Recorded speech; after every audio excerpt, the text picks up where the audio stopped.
Caroline Larue, je suis présidente de l'Association internationale de pédagogie, c'est-à-dire du CA de l'Association internationale de pédagogie universitaire de la section Amérique. Vous savez qu'on est une grande association qui a beaucoup de sections et celle dont on parle ici, c'est celle de l'Amérique. Alors, c'est un réseau de praticiens, en fait, d'enseignants, de professeurs, de conseillers pédagogiques, de formateurs qui a une vocation de communication, de partage et de soutien mutuel dans le domaine, bien sûr, de l'éducation et de la pédagogie en enseignement supérieur. Alors, nous avons notre colloque de l'AIPU 2024 à Sherbrooke du 28 au 31 mai, puis on espère bien que certains d'entre vous y seront. Alors voilà pour l'association. Je vais passer tout de suite à cette conférence maintenant que nous avons. Une conférence dont le titre est La réalité virtuelle dans la formation en sciences de la santé, expériences et retombées. Et pour cette conférence, nous avons trois conférenciers. En réalité, il y a, où est-il? Je ne le vois pas, Patrick Lavoie. Oui, je le vois. Patrick Lavoie, qui est professeur agrégé de et chercheur régulier à l'Université de Montréal. Il est chercheur boursier de l'Institut de cardiologie de Montréal et il a une expertise en innovation, en formation, en apprentissage expérientiel, en stratégie pédagogique, notamment la simulation clinique, le debriefing et la réflexion. La deuxième conférencière, c'est Émilie Gosselin, qui est professeure agrégée à l'Université de Sherbrooke, qui s'intéresse aussi aux méthodes pédagogiques actives, incluant la simulation, et qui développe à implanter la réalité virtuelle dans des programmes de sciences infirmières.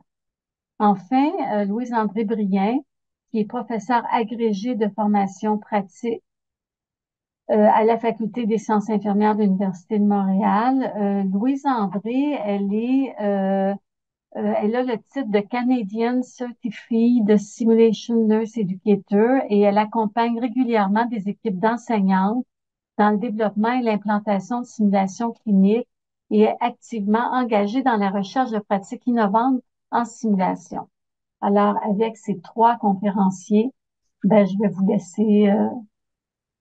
vous laisser la parole. Merci beaucoup, Caroline. Je vois que Louis-André partage notre présentation, ça fait que c'est parfait. Donc, comme tu l'as dit, c'est ça, je m'appelle Patrick Lavoie. Ça me fait plaisir. En fait, on vous remercie de nous avoir invités pour présenter aujourd'hui à la IPU.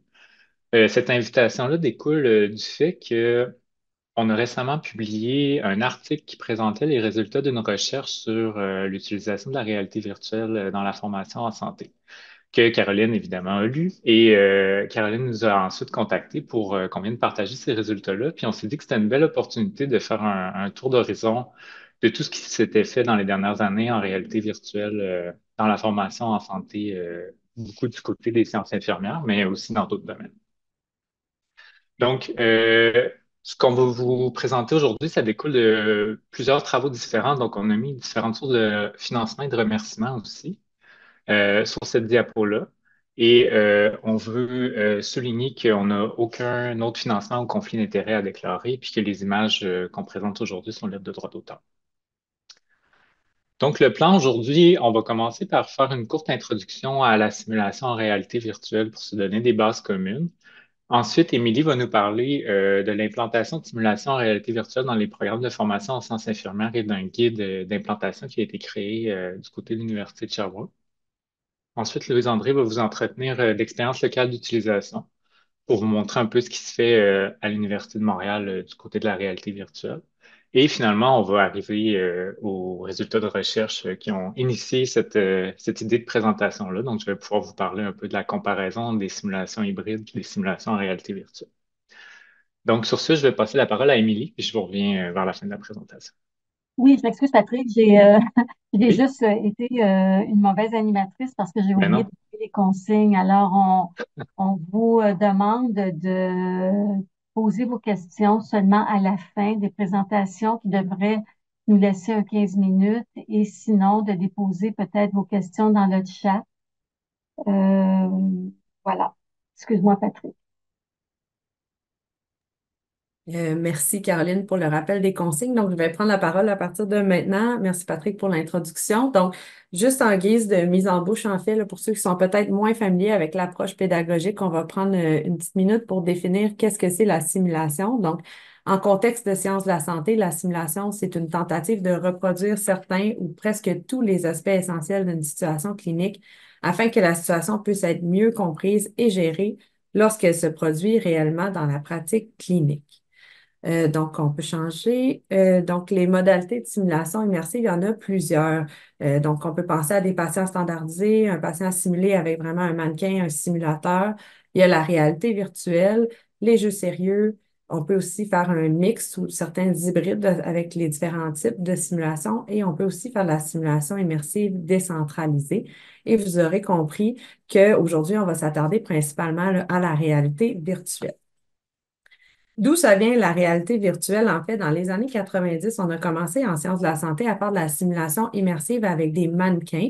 Et ces mannequins-là comportaient certaines composantes là, électroniques. Donc, tranquillement, on s'est familiarisé avec ce type de simulation-là. Et dans le début des années 2000, là, avec les avancées technologiques, on a pu développer vraiment de la simulation en réalité virtuelle, donc basée sur un ordinateur dans nos programmes de sciences de la santé.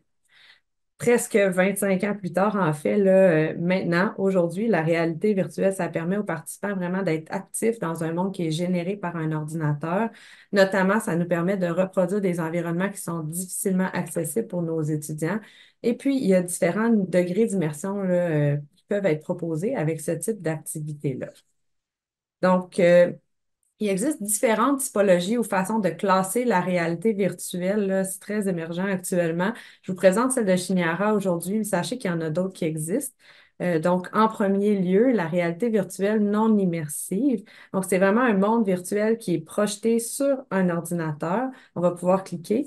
Les participants ne sont pas immergés dans l'environnement virtuel là, parce qu'ils sont vraiment, ils vont utiliser un écran, un clavier, une souris pour interagir avec l'environnement. Puis c'est un avatar qui va les représenter là, dans ce monde-là. Ensuite, pour la réalité virtuelle semi-immersive, donc là, c'est vraiment une simulation en personne dans un monde virtuel qui va nous permettre de visualiser une structure ou un environnement en 3 dimensions, soit sur un écran géant ou, par exemple, dans une voûte immersive. Ensuite, on a la réalité virtuelle immersive. Donc là, ça va vraiment permettre aux participants de voir le monde virtuel avec leurs propres yeux à l'aide d'un casque de réalité virtuelle. Donc là, ça va fournir l'illusion sensorielle d'être présent dans un environnement qui va reproduire l'espace réel. Donc, par exemple, une chambre de patient ou un hôpital. Dans ce contexte-là, le participant peut être soit autonome ou non là, dans l'environnement et il peut interagir souvent avec son environnement à l'aide des manettes qui vont représenter ses mains dans cet environnement-là. Finalement, on a la réalité augmentée. Donc là, ça va nous permettre de superposer des images simulées à la réalité. Donc, on va souvent utiliser, par exemple, des lunettes dédiées à la réalité augmentée ou une tablette ou d'autres appareils digitaux là, pour projeter notre image qui est simulée. En fait, ce qui est intéressant là, c'est que plutôt que de placer le participant dans un monde virtuel, c'est l'entité virtuelle qui va être transposée dans un monde réel par l'entremise d'un appareil. La simulation de façon générale, puis c'est vrai aussi pour la simulation en réalité virtuelle, va suivre principalement 3 grandes étapes là, en termes de déroulement. Donc, le briefing, la simulation et le débriefing. Donc, pour le briefing, en fait, le participant va recevoir certaines explications là, sur le déroulement de la séance, là, entre autres là, l'horaire et ainsi de suite. Ensuite, l'enseignant va établir les règles pour favoriser le climat d'apprentissage, notamment le climat de confiance, la sécurité psychologique, la sécurité physique, puis aussi souvent l'aspect confidentialité aussi là, qui va être mentionné dans cette étape-là. L'enseignant va rappeler c'est quoi les objectifs spécifiques du présent scénario et souvent il y aura une brève mise en bouche, là, mise en situation, voir bon, ben, dans quel milieu on se retrouve dans ce scénario-là, quelles sont les ressources qui sont disponibles pour l'étudiant et ainsi de suite. Ensuite, on va passer à la simulation à proprement dit. Donc, l'étudiant va être mis en action dans l'environnement. Ici, ça sera en réalité virtuelle, là, basé sur un scénario qui est prédéterminé, donc standardisé, pour nous permettre d'aller chercher là, les objectifs qui ont été précédemment identifiés.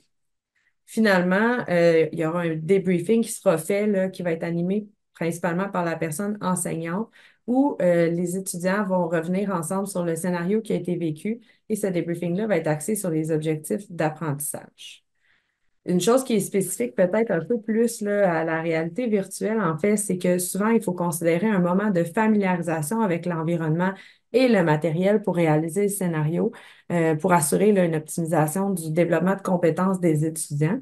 Donc, la préparation va être variable là, en fonction du type de simulation qui va être utilisé, puis du niveau de difficulté qu'on pourrait anticiper aussi là, avec la technologie. Par exemple, une simulation, oh, on peut revenir, excuse-moi. Par exemple, une simulation là, qui serait sur ordinateur peut être assez simple et intuitif là, à maîtriser, alors que la réalité virtuelle immersive, ça peut nécessiter ça peut nécessiter un peu plus de temps pour s'adapter, se sentir confortable avec les différentes fonctions, là, exemple, saisir des objets ou se déplacer dans l'environnement. Donc, on peut à ce moment-là considérer une préparation à l'avance, là, avant le scénario pour nos étudiants, notamment des lectures, regarder des vidéos à la maison, donc une préparation plus asynchrone.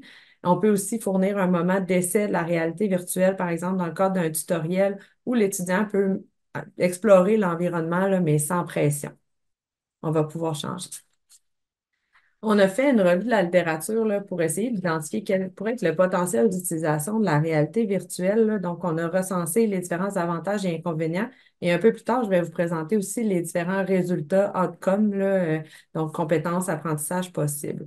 Donc, dans un premier temps, les avantages et inconvénients ont été catégorisés selon les 5 catégories que vous voyez ici, donc émotif, financier, organisationnel, pédagogique et technologique. Puis, on a aussi classé ces différents avantages et inconvénients-là selon les 4 grandes typologies de la simulation qu'on a vues précédemment.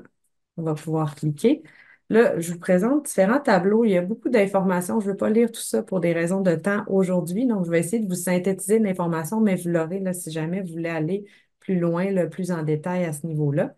Donc, au niveau des principaux avantages là, qui sont ressortis, toutes modalités confondues, en termes d'avantages émotifs dans la littérature, on remarque là, une augmentation de la satisfaction.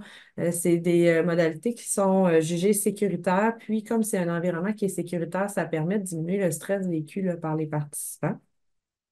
Au niveau financier, c'est quand même des modalités de simulation qui sont intéressantes en raison du fait que les coûts sont plus faibles après l'achat initial du matériel. Donc, souvent, ça nécessite moins de ressources là, une fois que c'est bien implanté dans les programmes. Au niveau pédagogique, c'est vraiment intéressant au niveau du réalisme qu'on peut aller chercher pour nos participants, surtout pour la simulation qui est plus immersive. Donc, c'est très interactif. Puis, c'est possible pour nos étudiants d'avoir une rétroaction immédiate à leurs actions.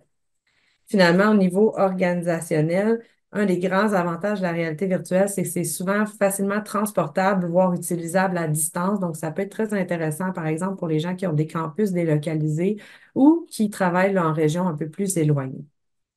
Du côté des défis ou inconvénients là, de la simulation virtuelle au niveau émotif, c'est sûr qu'il y a un risque de surcharge cognitive là, qui est possible, surtout pour les simulations qui sont plus immersives.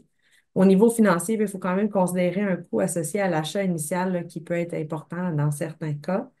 Pour l'aspect pédagogique, ça prend quand même une bonne familiarisation là, par nos étudiants et par l'enseignant pour vraiment optimiser le développement de compétences là, dans les différents scénarios. Et finalement, au niveau technologique, il y a quand même certains aspects techniques là, qui pourraient être mentionnés, là, notamment des problèmes de calibrage ou des cybermalaises là, qui pourraient arriver. On va pouvoir poursuivre jusqu'à le potentiel d'utilisation, pouvoir défiler exactement. Merci. Et vous pourrez les lire là, à tête reposée à la maison. Ensuite, pour le potentiel d'utilisation, comme je l'ai mentionné précédemment, on a aussi catégorisé les différents résultats qui étaient possibles là, de retrouver en lien avec la réalité virtuelle. Donc, on les a catégorisés en 5 niveaux là, selon le modèle de Kirkpatrick et Kirkpatrick en 2006. Donc, les réactions affectives, l'amélioration de connaissances, l'amélioration des compétences. Et les 2 derniers niveaux, il y avait très peu de littérature à cet effet-là. Donc, on les a joints ensemble là, pour les fins de la présentation aujourd'hui. Donc, le changement d'attitude des participants et le transfert de compétences vers le milieu clinique. On va pouvoir. Parfait.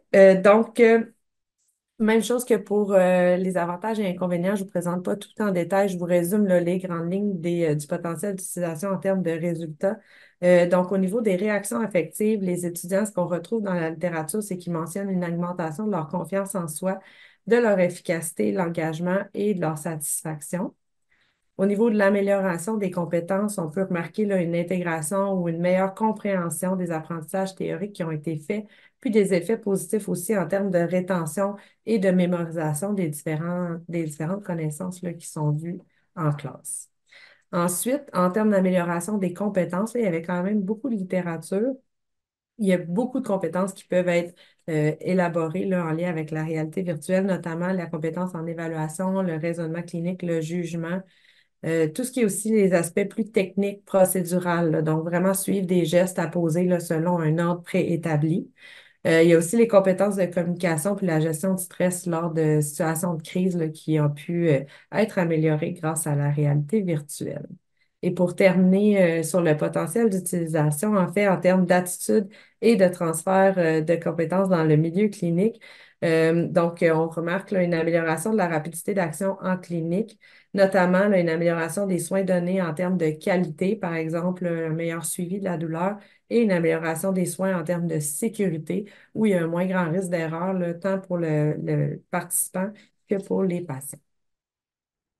Et juste en terminant, avant de passer la parole à la professeure Brien, comme on l'a mentionné plus tôt à l'École des sciences infirmières à l'Université de Sherbrooke, on souhaite là, implanter vraiment plus profondément la réalité virtuelle dans nos programmes. Donc, on a développé un guide d'implantation basé sur une revue de la littérature et notre expérience locale. Là. En ce moment, on a 2 projets maîtrises qui ont été complétés et aussi une étude pilote. D'ailleurs, j'en profite pour remercier toute l'équipe là, qui a contribué à élaborer ce guide-là dont je suis la porte-parole aujourd'hui.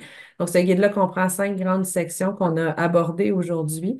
Puis, il est disponible gratuitement à l'adresse qui est présentée ici là, en bas de l'écran. Donc, je vous invite à le consulter puis à l'adapter si vous souhaitez aller un peu plus loin à ce niveau-là.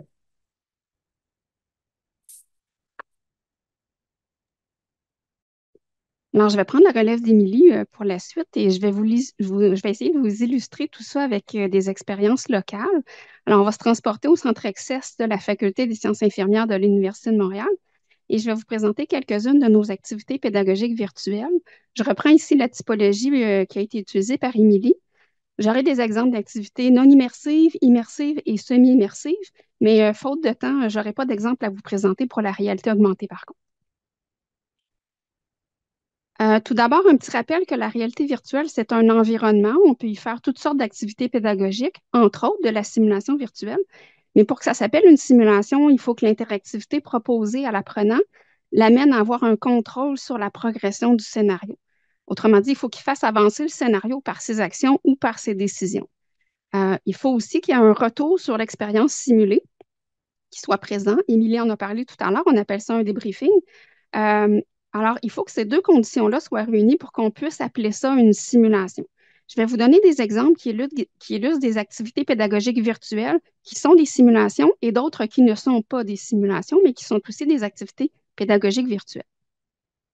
Je vais aussi vous dire que comme les activités en réalité virtuelle prennent beaucoup de bandes pensantes, j'ai fait un montage vidéo avec des extraits de quelques-unes de nos activités. Donc, vous ne verrez pas l'ensemble des activités, ni nécessairement ce que les étudiants voient de façon précise et exacte, mais ça va vous donner une bonne idée des différentes activités pédagogiques possibles à proposer en virtuel.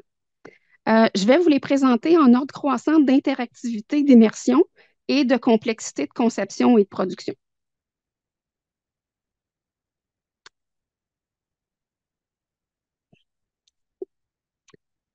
Le premier exemple que je vais vous présenter est celui-ci.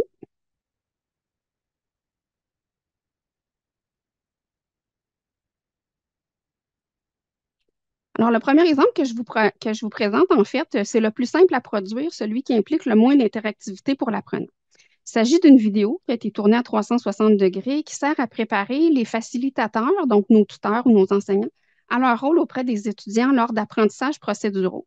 La seule interactivité possible, c'est de pouvoir regarder ce qui se passe à l'écran selon l'angle qui nous convient, comme je le fais présentement. Une vidéo de démonstration comme celle-ci, c'est intéressant lorsque l'environnement fait partie de l'apprentissage. Comme ce qu'on voit à l'écran.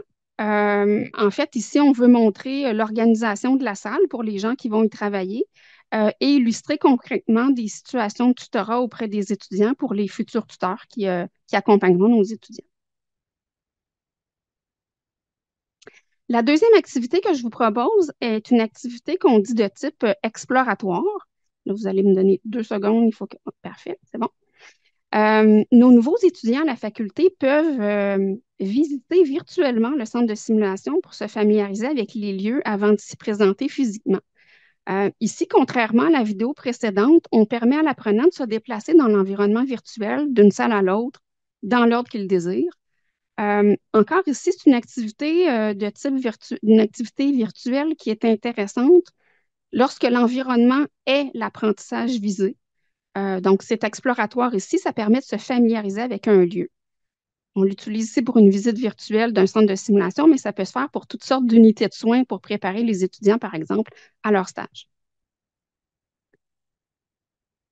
Le troisième exemple que je vous propose, c'est aussi un type exploratoire, mais avec un peu plus d'interactivité pour l'apprenant.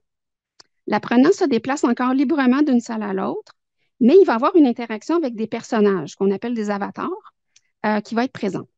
Toutes les questions que vous allez voir apparaître à l'écran dans le décor sont aussi posées de façon vocale par l'avatar, donc ça fait une certaine interaction et immersion, et les réponses sont intégrées aux questions. Donc, vous comprendrez qu'il s'agit essentiellement d'un quiz, mais qui est présenté de façon plus ludique. C'est visuellement et auditivement plus intéressant qu'avoir seulement à répondre à un questionnaire en ligne. Et ça peut potentiellement stimuler la motivation des apprenants. C'est un petit peu ce qu'Émilie nous disait tout à l'heure. C'est aussi effectivement plus complexe en termes de production, puisque vous comprendrez ici qu'il a fallu créer graphiquement l'environnement virtuel. Il faut quand même donc bien mesurer le coût-bénéfice de ce type d'activité-là. Les activités que je viens de vous présenter, ce n'étaient pas des simulations, même si c'était des activités pédagogiques intéressantes, fonctionnelles, et qu'elles se déroulaient dans un environnement virtuel. Mais tous les prochains exemples sont des simulations virtuelles, c'est-à-dire que les apprenants vont avoir un contrôle sur le déroulement du scénario et qu'on y greffe un débriefage après l'activité. Le premier exemple, c'est celui-ci. C'est un jeu d'évasion. C'est une activité virtuelle qu'on dit gamifiée ou ludifiée. Elle porte sur la prévention et le contrôle des infections en milieu hospitalier. La gamification ou la ludification, c'est le fait d'introduire des mécanismes de jeu dans un dispositif d'apprentissage comme celui-là. L'apprenant ici est placé dans une antichambre virtuelle et pour en sortir, il doit choisir l'équipement de protection individuelle approprié pour chacune des situations cliniques qui lui sont présentées. L'apprenant peut refaire les situations autant de fois qu'il veut, il peut tester différentes combinaisons de réponses et il y a une rétroaction qui accompagne ses choix. Lorsque l'apprenant a réussi à trouver tous les bons équipements de protection nécessaires pour chacune des situations cliniques et dans le bon ordre, bien, il va avoir un cadenas vert. Là, vous voyez un cadenas rouge, là, mais il va avoir un cadenas vert qui va apparaître et il va pouvoir sortir de l'antichambre virtuelle. On conçoit de plus en plus que l'idée de gamification ou de ludification pourrait apporter une dimension motivante ou stimulante pour l'apprenant. Et ça peut être à considérer malgré la production relativement complexe d'une activité comme celle-là. Le prochain exemple que je vous propose, c'est une simulation virtuelle qu'on utilise dans notre cours de périnatalité. Vous verrez seulement un court extrait, mais les simulations virtuelles de ce type-là qu'on utilise, on en a quelques-unes, elles durent autour de 20 minutes. Ici, on a tourné, vous allez voir, avec des acteurs. Et l'apprenant se place dans le rôle de l'infirmière qui accueille et qui accompagne de nouveaux parents lors d'un accouchement. La simulation est proposée aux apprenants en préparation à une simulation en présentiel. Autrement dit, avant de vivre la simulation avec des vrais acteurs dans une salle d'accouchement virtuelle simulée, c'est-à-dire au centre de simulation. L'apprenant peut l'expérimenter de façon virtuelle. C'est un type de simulation qui ressemble un petit peu à un jeu dont vous êtes le héros. En simulation, on appelle ça un scénario à embranchement, c'est-à-dire que en fonction des décisions qui sont prises par l'apprenant, euh, le scénario peut aller dans une direction ou dans une autre. Ce qui est intéressant d'un point de vue de l'apprentissage, c'est que l'apprenant peut constater donc les conséquences de ses décisions, qu'elles soient bonnes ou mauvaises. Encore ici, l'apprenant peut refaire le scénario autant de fois qu'il désire, tester toutes les réponses, bonnes ou mauvaises, pour voir ce qui se passe. Et vous avez vu qu'une courte rétroaction est proposée à différents moments du scénario. Toutes les activités que je vous ai présentées depuis le début de la présentation peuvent être faites sur un écran d'ordinateur. C'est la typologie 1 dont Émilie parlait tout à l'heure. Donc, on se déplace dans l'environnement virtuel avec la souris ou les touches du clavier, ou elles peuvent aussi être visionnées dans un casque de réalité virtuelle parce qu'elles ont aussi été intégrées dans un logiciel de réalité virtuelle. Alors, nous, on propose les deux options aux étudiants parce que ça leur donne une flexibilité d'utilisation.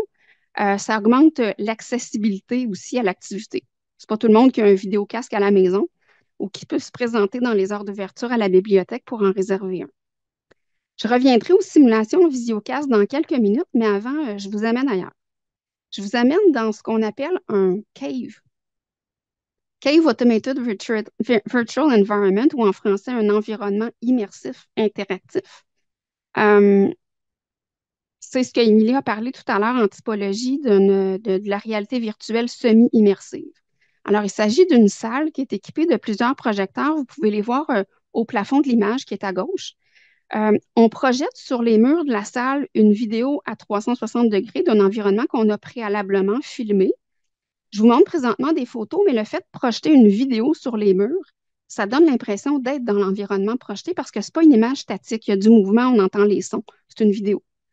L'utilisation d'une salle immersive comme ça, c'est intéressant, comme disait Émilie, lorsqu'on veut faire des simulations en présentiel. Vous voyez des étudiants ici avec une actrice, mais que l'environnement du scénario est difficile à reproduire dans les locaux de simulation.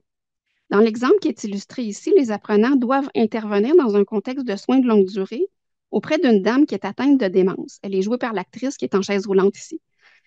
Les apprenants doivent trouver des moyens de diversion appropriés pour que cette résidente, qui fait ce qu'on appelle de l'errance, retourne vers sa chambre de son plein gré sans avoir l'impression de coercition. Sinon, la dame pourrait réussir à appuyer sur les boutons de l'ascenseur que vous voyez à l'image de gauche. Et si la personne était capable de peser sur les boutons de l'ascenseur, ce que les personnes voient dans la salle, c'est que la vidéo montre que l'ascenseur s'ouvre.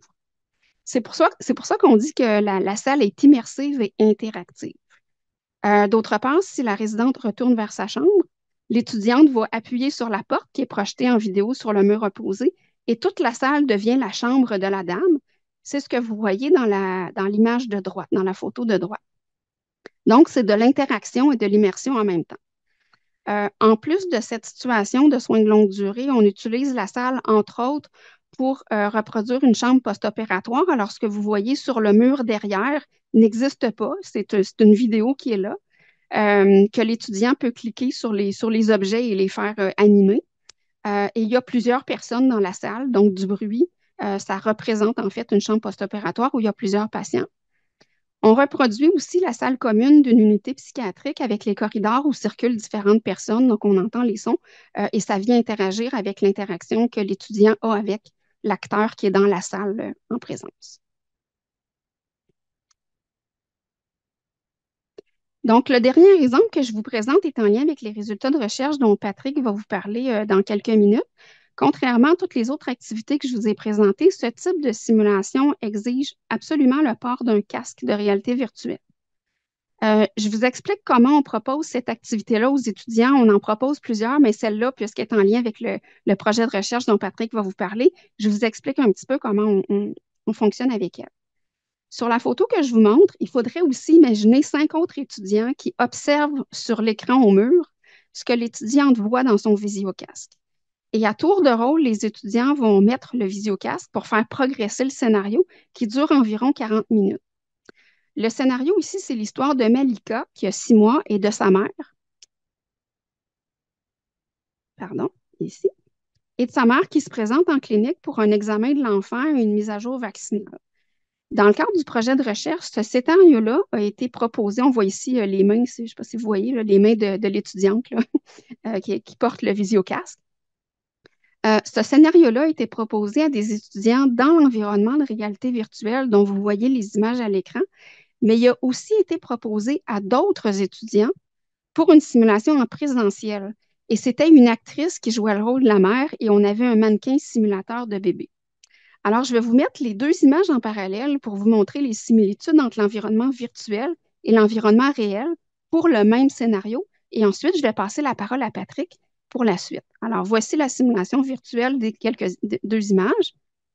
Et la simulation qui était en réel ressemblait à ça. Alors, on voit bien les similitudes entre les deux, ce qui fait que les étudiants qui faisaient le scénario en réalité virtuelle avaient aussi l'impression d'être dans un contexte de consultation médicale et devant une personne et son enfant pour faire les examens et poursuivre la simulation et la conversation. Là-dessus, je vais passer la parole à Patrick qui va parler du projet de recherche en lien avec ça, entre autres. Merci beaucoup, Louise-André. Juste pour nos animateurs, il y a des gens qui m'écrivent comme quoi ils sont dans la salle d'attente et ils tentent d'entrer. Donc, je me permets juste de vous passer le message.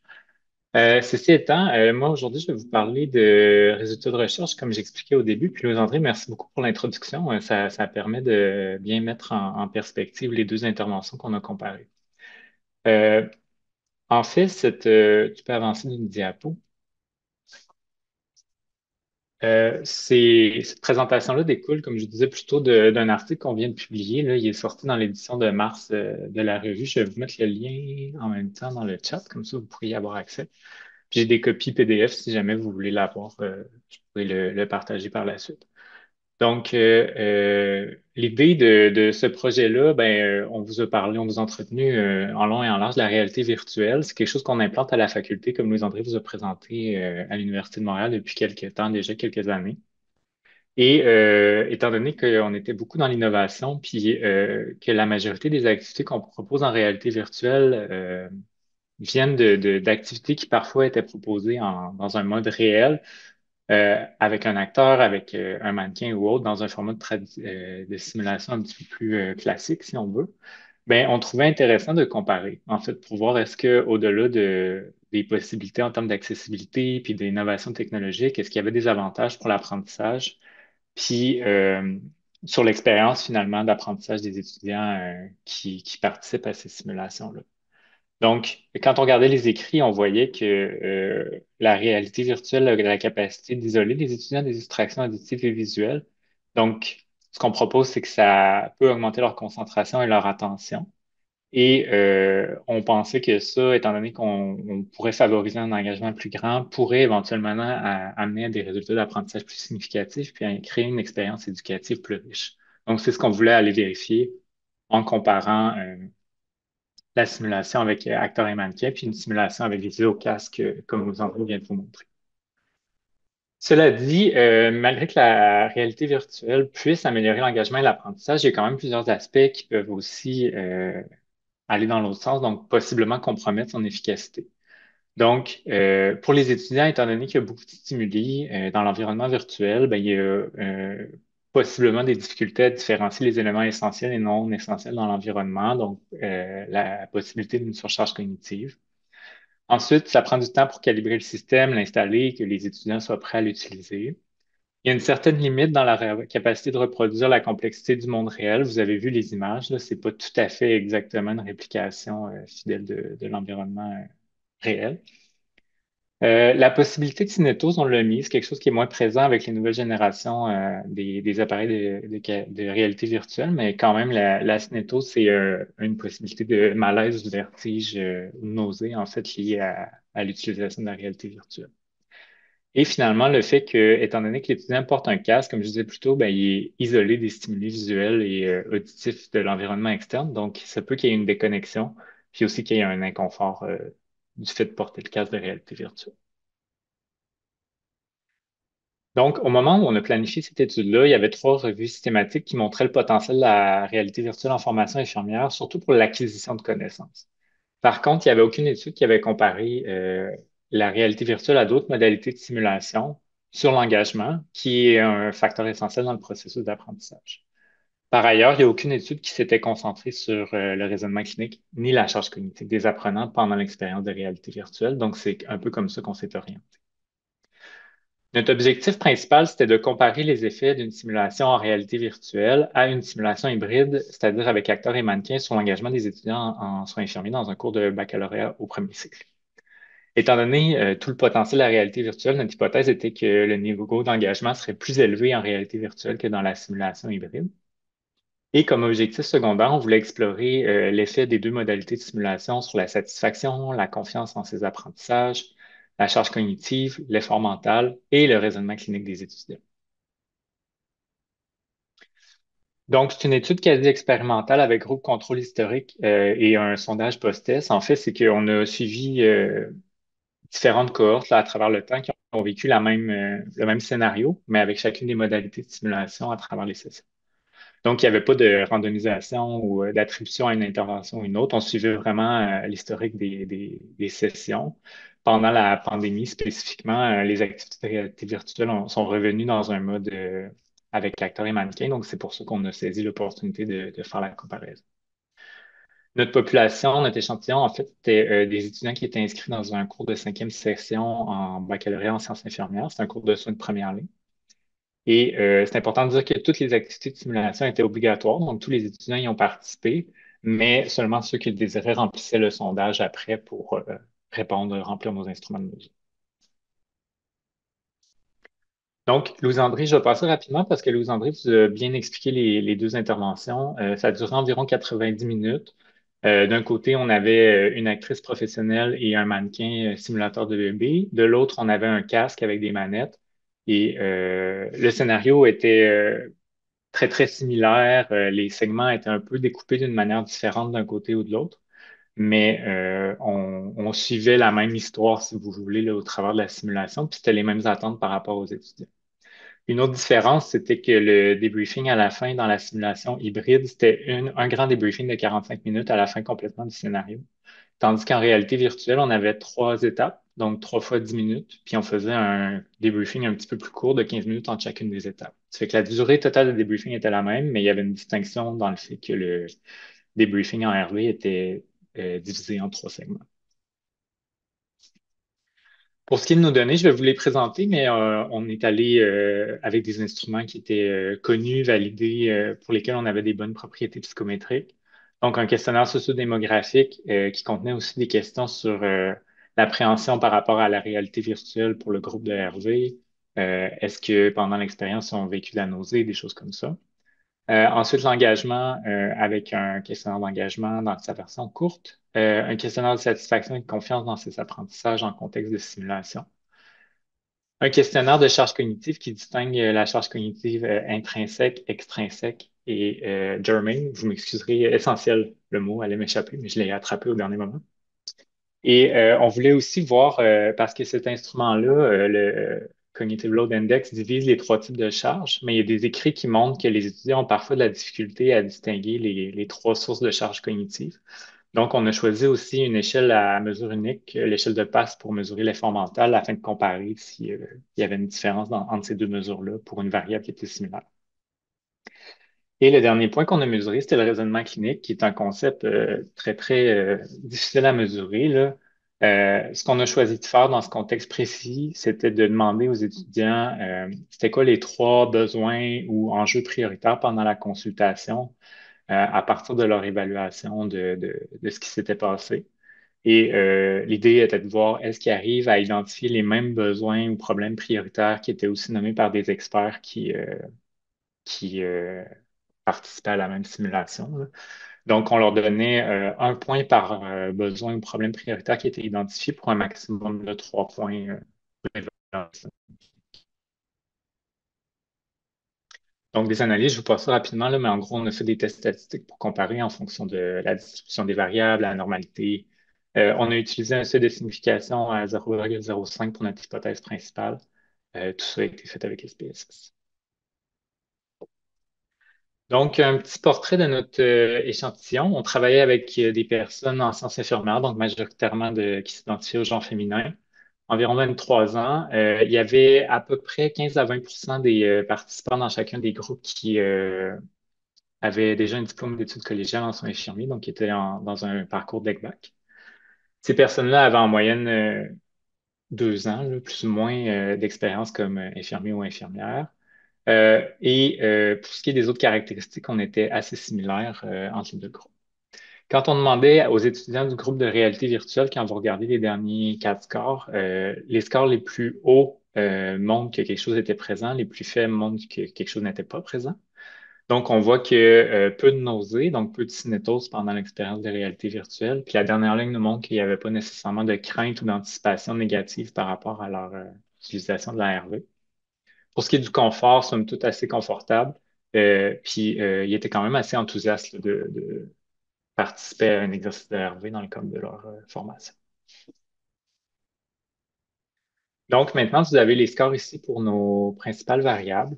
Euh, Ça fait beaucoup de chiffres, là. Je peux peut-être vous résumer ça verbalement. En fait, l'idée est que, contrairement à notre hypothèse, les scores vont plutôt favoriser l'engagement dans le groupe hybride. Donc, tant quand on regardait l'engagement global, donc les différentes sous-échelles, vous voyez la première ligne, là, les étudiants du groupe hybride ont rapporté un plus haut niveau d'engagement que ceux du groupe RV. Quand on regardait le détail, on voyait que ça s'appliquait dans l'attention, donc le degré auquel l'activité attirait ou captait leur attention. Aussi la convivialité, donc la capacité à l'utiliser puis à manipuler les éléments de l'environnement. Euh, sur le plan de la gratification, c'est la perception qu'on a une récompense, un effet de récompense ou que c'est gratifiant ou que c'est plaisant de participer à l'activité. Ça aussi, c'était significatif de ce côté-là. Pour ce qui est des autres variables, on avait une plus grande satisfaction du côté de la simulation hybride que de la simulation en réalité virtuelle. La confiance dans les apprentissages, il n'y avait pas nécessairement de différence. En fait, il y en avait une petite, mais elle n'était pas significative. Il n'y avait pas de distinction non plus au niveau des différents types de charges cognitives. Mais par contre, les gens du groupe hybride nous ont dit qu'il y avait investi un plus grand effort mental dans la simulation avec acteurs et mannequins que dans la simulation RV. Le fait de faire un effort, c'est pas nécessairement quelque chose de négatif, là. La question était à quel point ça vous a demandé un effort mental. Donc, à 6.3, on est dans quelque chose où les gens se disent qu'ils étaient investis, qu'ils faisaient un effort, mais qui n'étaient pas non plus dans l'opposé où c'était complètement facile puis il n'y avait pas de défi de leur côté. Et finalement, pour le raisonnement clinique, ben, vous voyez les scores ici, là, on avait à peu près pas de différence entre les deux, là, une différence moyenne de 0,07, là, ce qui est presque rien. Donc, évidemment, c'était pas significatif pour ce score-là. Donc, sur l'apprentissage, là, c'est sûr qu'on avait une seule mesure, mais quand même, il n'y avait pas de distinction entre les deux groupes. Donc, comme je vous disais, notre hypothèse initiale n'était pas soutenue. Contrairement à ce qu'on s'attendait, l'engagement était plus élevé avec la simulation hybride. Les étudiants ont aussi rapporté une plus grande satisfaction et un plus grand effort mental dans le groupe avec la simulation hybride. Dans le groupe en RV, on disait que la simulation était considérée comme moins attrayante et moins gratifiante en termes d'intérêt ou de valeur perçue pour l'apprentissage. Ils ont aussi perçu que la RV était plus difficile à contrôler, donc moins facilement utilisable. Et pour ce qui est des d'autres scores, pardon, donc la confiance dans l'apprentissage, les différents types de charges cognitives et le score de raisonnement clinique, on n'a pas observé de différence entre les deux groupes. Donc, quelques pistes pour interpréter tout ça. Ben, on s'est dit, malgré que les étudiants avaient accès à des activités préparatoires, là, un tutoriel pour se familiariser avec l'équipement de RV, ben, il se peut qu'ils ne se soient pas sentis complètement à l'aise avec l'équipement puis le concept de réalité virtuelle.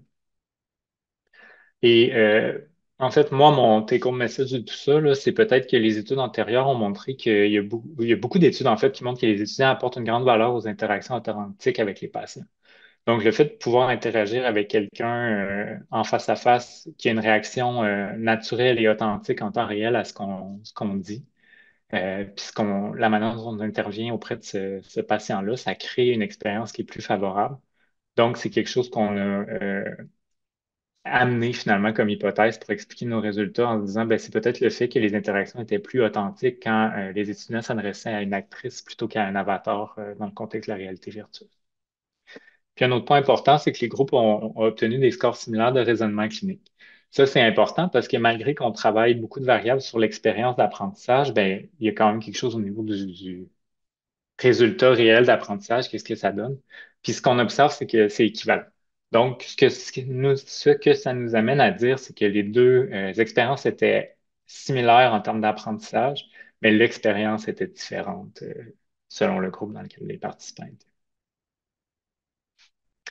Quelques limites, ben, c'est sûr qu'on a travaillé dans un échantillon de contenance dans un seul établissement, puis on avait des groupes de taille variable. Il y a eu un écart de 2 ans entre la participation du groupe hybride et du groupe en réalité virtuelle. On n'avait pas de mesure pré-intervention, donc c'est difficile de savoir si les groupes étaient comparables à la base avant de participer à l'intervention. Et il y avait quelques différences entre les deux interventions, là, notamment dans la segmentation des étapes du scénario, le rôle des étudiants et aussi le moment ou le timing des débriefings, comme je vous disais un petit peu plus tôt. Donc, sur ce, ça conclut notre présentation. Donc, l'idée étant que, Émilie, si je fais un petit récapitulatif, là, en fait, Émilie vous a introduit sur les concepts clés de la réalité virtuelle, vous a présenté également un guide d'implantation qui est une première étape pour identifier les bonnes pratiques d'implantation de la RE dans les programmes de formation en santé. Ensuite, Louis-André vous a présenté différentes manières dont notre souhait de promouvoir le développement des activités de RV s'opérationnalise, ou en fait toutes les innovations qui sont possibles dans ce contexte-là, avec plusieurs exemples qui sont, en tout cas moi, à chaque fois, je suis toujours ébahi par la qualité de ce qui est présenté, mais bon, c'est sûr que c'est mon milieu de travail, ça fait que j'ai peut-être un petit pied, là. Et finalement, avec la présentation sur la recherche, ben, on voulait vous montrer qu'il y a quand même un partage, ça donne un grand potentiel pour l'apprentissage, mais il y a quand même des avantages aux simulations, aux modalités de simulation traditionnelles, notamment la présence humaine, les interactions naturelles, qui peuvent favoriser un engagement et une satisfaction accrue.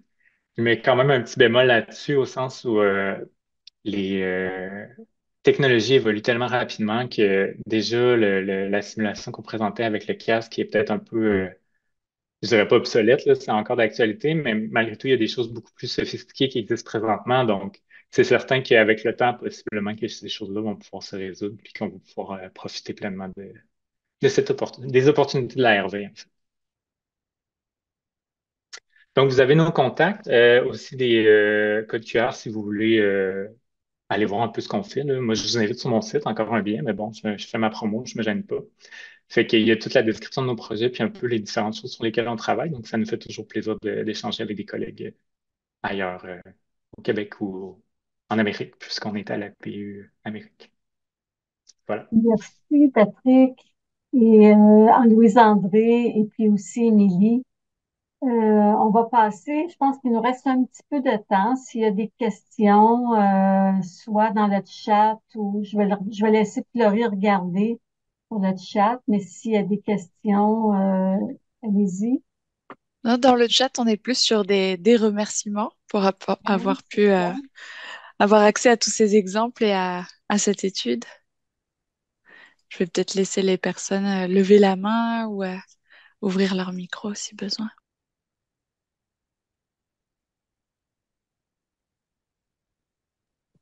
Ah, il y Nous a avons une main levée. Didier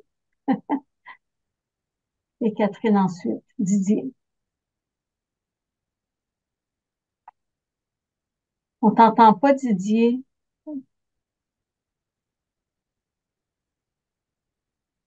Je sais pas s'il est avec nous, hein. Ben, allez-y donc, Catherine, puis on retournera à Didier. Ah, j'ai trouvé, ça y est. Ah, il l'a trouvé. Oui, c'est la première fois que j'utilise Zoom. Merci beaucoup pour ces présentations que j'ai trouvées très, très intéressantes. J'ai une question. Alors, peut-être est-ce que je n'ai pas été suffisamment attentif et je m'en excuse. Mais ma question concerne le transfert des apprentissages d'une situation médiatisée à la situation de la vraie vie. Et est-ce que vous remarquez des choses particulières? Est-ce qu'il y a des gestes particuliers? Est-ce qu'il y a des situations particulières qui semblent plus problématiques par rapport à, je veux dire, cette question du transfert des savoirs, des capacités, des compétences qui semblent développer dans une situation médiatisée, que ce soit en mode hybride ou pas? Ben, je peux peut-être tenter un début de réponse, mais je vais préférer passer la question à mes collègues parce que moi, j'ai examiné la question du transfert surtout dans le degré de données qui étaient produites et ce qui était fait en termes de recherche. Puis en fait, ce qu'on voit dans le domaine de la simulation de manière générale, là, pas nécessairement en RV, c'est qu'on a beaucoup étudié le transfert d'un scénario à un autre. Donc, toujours dans un contexte simulé ou médiatisé, comme vous dites. Mais le transfert de la simulation vers la pratique réelle, il n'y a à peu près pas d'études qui s'y sont intéressées. Donc, puis quand on le fait, ben, c'est dans des conditions très, très, très contrôlées où Mm. on compare vraiment à une habileté très restreinte. Là. Exemple, une auscultation pulmonaire, on le pratique sur un mannequin, puis après, on va aller sur un vrai patient. Donc, c'est quand même quelque chose de technique, procédural un peu. Des éléments plus complexes, un peu comme ce qu'on vous présentait aujourd'hui, où on demande une intervention plus complète, là, si je peux dire, là, où on veut vraiment une évaluation avec une prise de décision, puis une intervention. C'est beaucoup plus rare. Il y a plein de défis associés à la conduite de ces études-là, donc je pourrais m'embarquer là-dedans puis vous en entretenir pendant longtemps, là, parce que ça faisait partie de mes préoccupations, mais je ne sais pas si Louise-André et Émilie, vous avez vu des choses peut-être du côté de l'enseignement ou en stage? Ben, je sais pas, Louise-André, voulais-tu intervenir ou Ben, je voulais juste dire que dans un contexte académique, c'est extrêmement difficile de voir la pérennité ou le transfert de ça à plus long terme. Mhm. Il y a quelques études, là, je sais, qui se sont faites dans des milieux cliniques où ils suivaient en fait des gens sur un plus long terme, plus longitudinal, là, par exemple les simulations de RCR, par exemple, ou des bouts de simulation de RCR qui faisaient qu'au bout de quelques années, on voyait peut-être une différence, mais comme disait Patrick, il y a très peu d'études. C'est assez difficile à faire et c'est d'autant plus difficile à faire dans un contexte académique Mhm. où on perd un peu là, les apprenants là, après quelques mois, quelques années. ouais, Merci. en fait, Patrick, on a participé à la même revue systématique là, sur la simulation en sciences de la santé, puis c'est vraiment un enjeu, là. Notamment isoler les effets d'une simulation ou de quelques simulations sur toute la pratique clinique de quelqu'un, c'est vraiment, vraiment, vraiment difficile au niveau méthodologique, là. Donc, en termes de recherche, c'est sûr que c'est difficile. Ce qu'on peut quand même discuter là, plus qualitativement, là, peut-être, je vous apporte ça comme expérience non basée du tout là, sur la littérature, mais les étudiants, ils mentionnent qu'ils retiennent mieux l'information, ils Mhm. intègrent les compétences, les connaissances, et que là, on espère que ça se transpose ultimement dans leur changement de leur attitude ou dans leurs compétences dans la pratique clinique. Mais ceci étant dit, effectivement, c'est vraiment difficile à démontrer puis isoler les effets d'une intervention sur le changement de la pratique. Là, il y a beaucoup de variables confondantes qui peuvent venir être teintées ou influencer là, ceci. Fait que, Merci beaucoup, hein. Ma question non. n'était pas un piège, hein.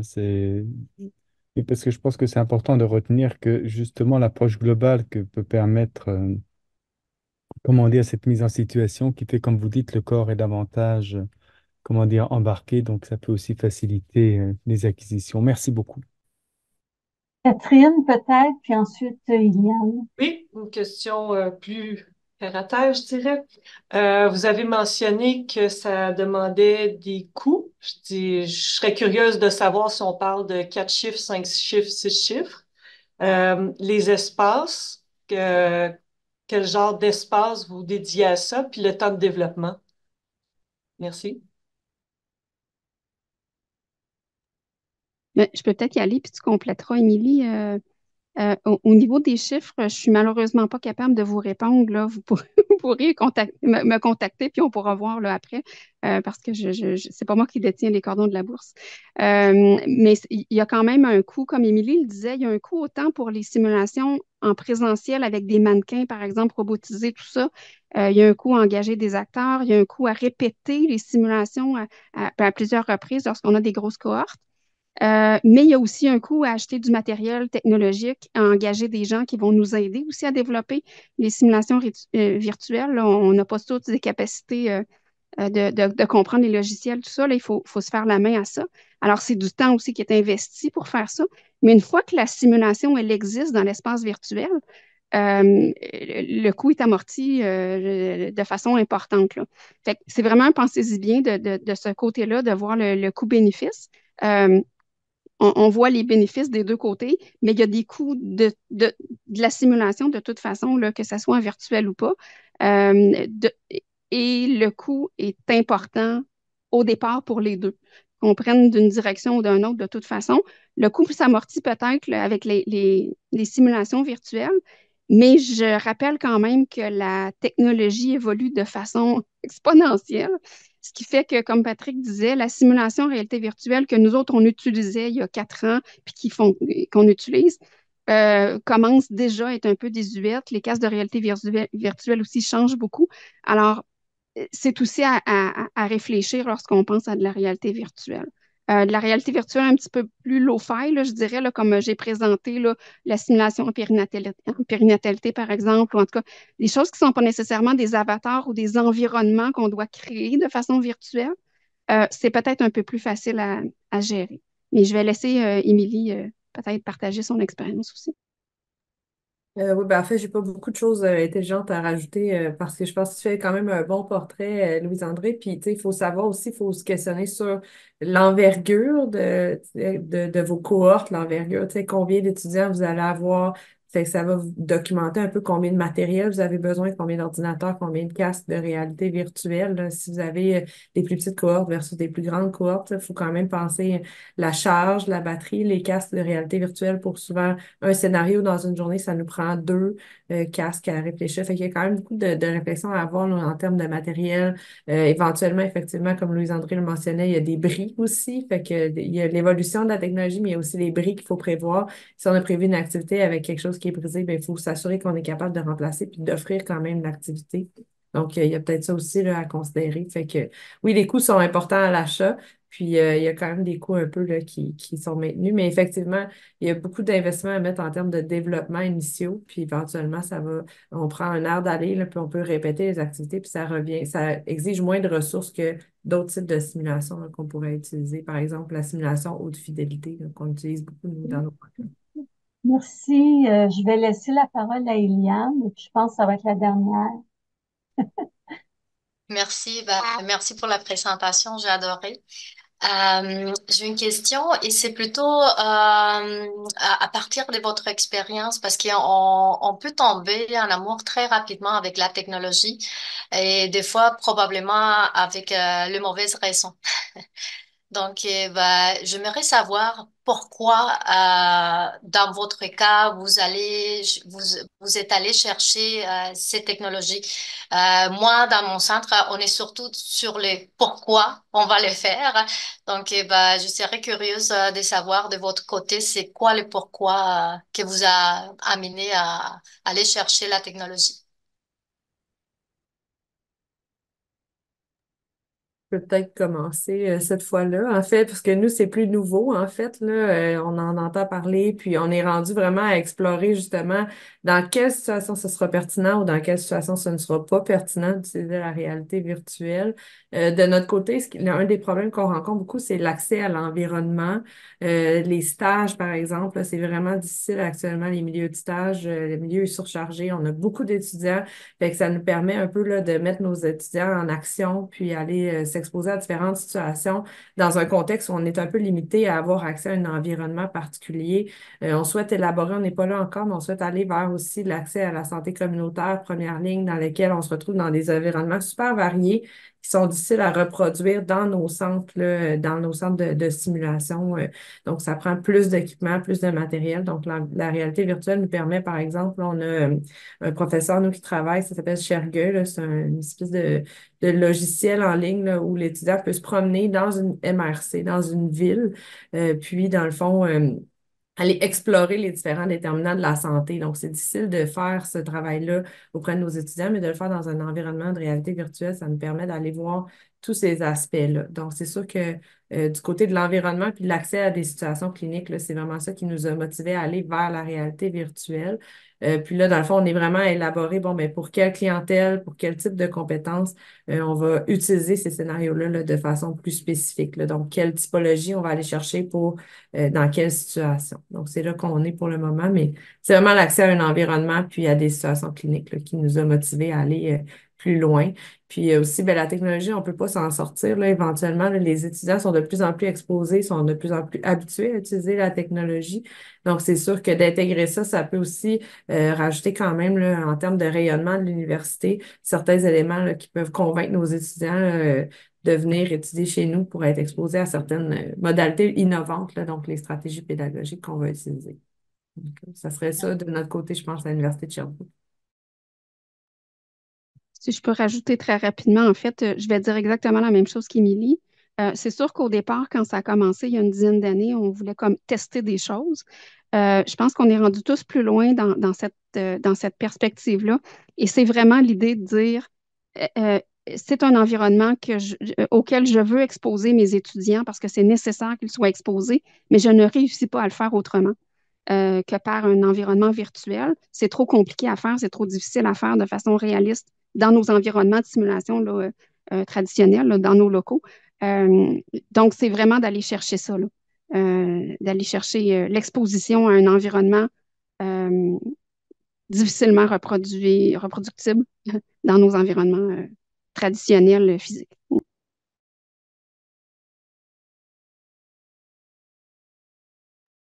Ben, merci, Patrick. Est-ce que tu voulais rajouter quelque chose ou ça va? Non, en fait, moi, j'ai une autre réunion Non? qui est commencée. Ça fait que je vais OK. peut-être. Alors, ben, c'est ça, on a débordé aussi. Alors, ça se termine comme ça. Merci de nous avoir informés, instruits sur toutes ces questions-là fort intéressantes. Et puis, ben, on se revoit dans une autre conférence éventuellement. Merci Je vais beaucoup pour l'invitation, Caroline, encore une fois.